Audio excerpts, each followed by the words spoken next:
On passe à la deuxième partie, le dossier de consultation des entreprises. C'est quoi le dossier de consultation des entreprises?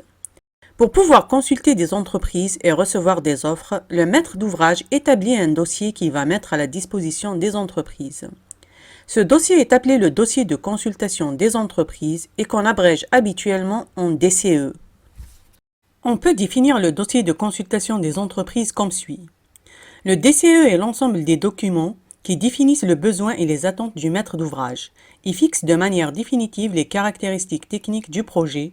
En même temps, il procure les éléments utiles aux entreprises pour l'élaboration de leurs candidatures et de leurs offres. Ils définissent les obligations et la limite d'intervention de chaque entreprise. Pourquoi un DCE? Pourquoi le maître d'ouvrage va-t-il se donner la peine de rédiger tout un dossier? Alors le maître d'ouvrage rédige un DCE pour deux types de raisons. Des raisons le concernant lui-même et des raisons concernant les entreprises candidates. Les raisons concernant le maître d'ouvrage.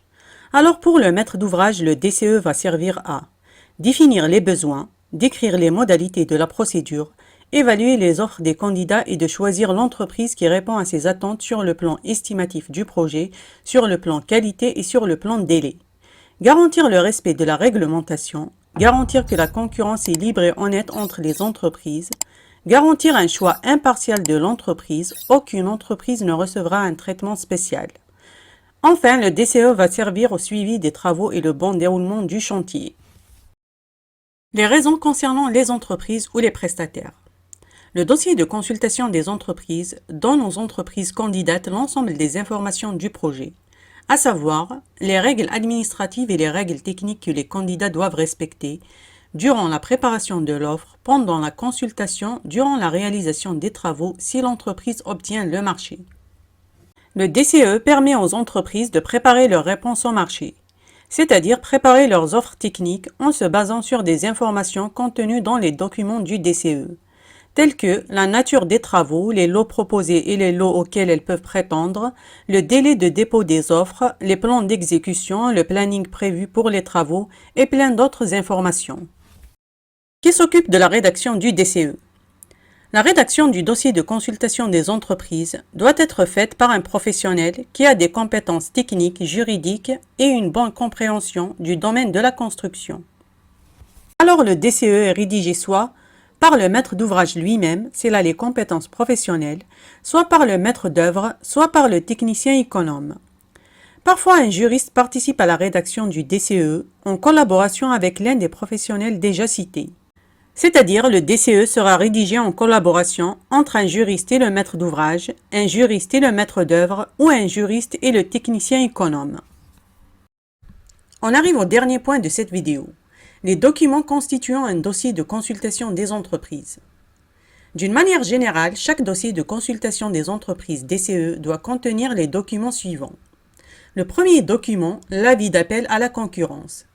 C'est l'annonce publiée par le maître d'ouvrage et qui est destiné à informer les entreprises de l'existence d'un marché et des caractéristiques de ce marché.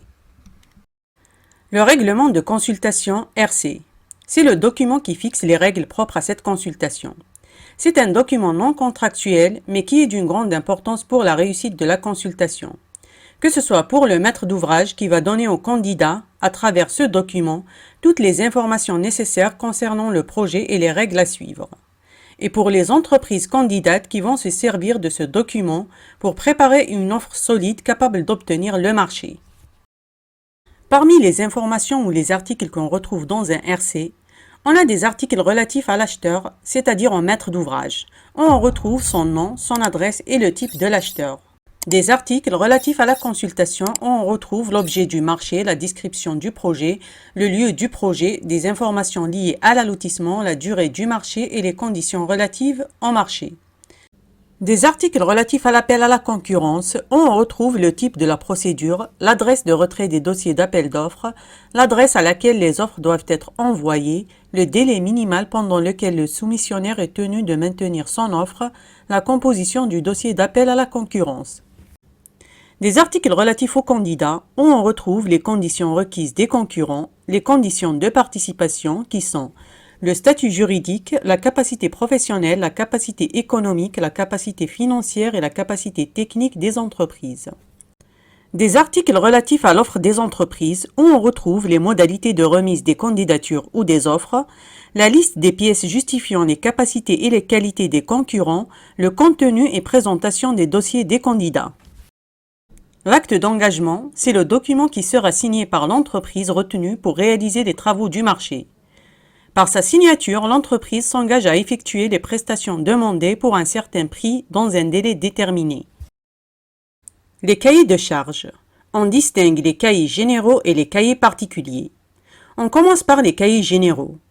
Premièrement, le cahier des clauses administratives générales, le CCAG. C'est un recueil de clauses administratives, juridiques et financières relatives à l'exécution d'une catégorie de marché. Dans notre cas, la catégorie de marché travaux.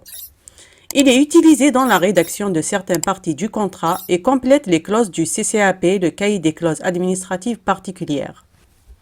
Deuxièmement, le cahier des clauses techniques générales, le CCTG. Il précise les règles techniques générales à appliquer pour toutes les prestations d'une même nature, c'est-à-dire de même catégorie de marché. Et dans notre cas, c'est la catégorie de marché travaux. Il précise les normes et les règles techniques à suivre. Les cahiers particuliers. Premièrement, le cahier des clauses administratives particulières, le CCAP. C'est un document contractuel qui fixe les clauses administratives particulières propres au marché traité. Il définit les conditions particulières de réalisation du projet d'un point de vue administratif et financier. Il définit la nature du marché et des travaux, les quantités, le mois de référence retenu pour l'établissement des prix, les modalités choisies pour actualiser ou réviser les prix, les modalités choisies pour le règlement définitif des travaux et les pénalités de retard. Deuxièmement, le cahier des clauses techniques particulières, le CCTP. Le CCTP est la pièce maîtresse du dossier de consultation des entreprises.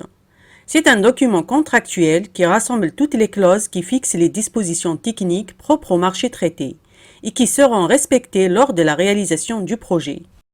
Le CCTP décrit le projet, explique et définit très précisément les besoins du chantier, il complète les plans, il donne la localisation et la description des ouvrages, il précise la nature et les caractéristiques des matériaux à utiliser, il précise les conditions de mise en œuvre, il précise les limites de prestation entre les corps d'État, c'est l'élément de base de l'offre technique des entreprises, il permet aux différents intervenants, qui sont les acteurs du projet, d'avoir toutes les données en main pour surveiller les travaux et leur réalisation jusqu'à la fin du chantier. Troisièmement, le cahier des clauses particulières, le CCP.